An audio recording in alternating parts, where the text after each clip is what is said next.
What they say is an African proverb: the destruction of a people begins in the homes of its children. The issue is not how many children you have. The issue is, do you have the time, and are you making time to spend with each one of your children? Because the last thing we need in South Africa, the last thing we need in Philadelphia, the last thing we need in the Bahamas or Bermuda, last thing we need in Black France is another African child growing up only to hate the world and taking out their frustration on the world because mommy and daddy never validated me.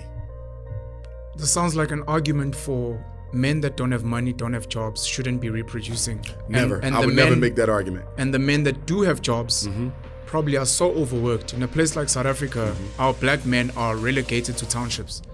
They have to leave their homes at 4 or 5 in the morning while their children are sleeping. And they get home at 7, 8, 9. They don't get to spend quality time. So the argument sounds like if you don't have money, which arguably a lot of men don't have, you can't have kids. If you do have a job, you're probably not going to have the time to spend with your kids. That's not my argument. I don't think economics should dictate whether or not you produce children. We have a God-given right to have children. I would even argue we have a God-given obligation to make children. The question wasn't whether or not they should have children. The question is whether or not they should have large numbers of them. Okay. You see the difference there? Isn't that a limitation? No, not necessarily, because remember, society is going to pay a cost if you're not able to spend time with those children. I'm a psychologist. My job is to work with children. I deal with the emotionally frustrated and the socially dysfunctional child on a daily basis. It's my life. And do you know what they all have in common?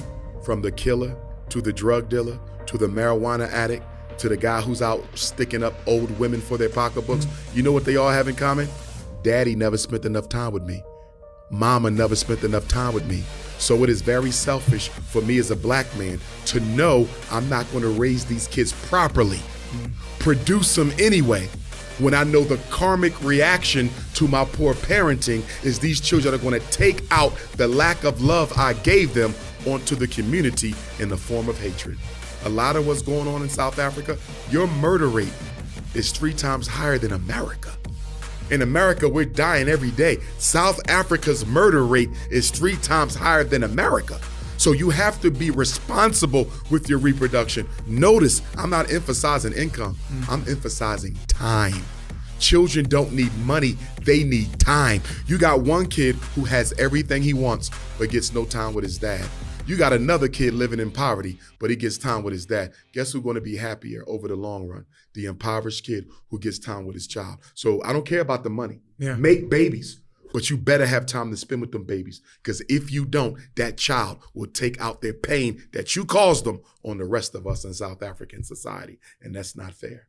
What they say is an African proverb: the destruction of a people begins in the homes of its children.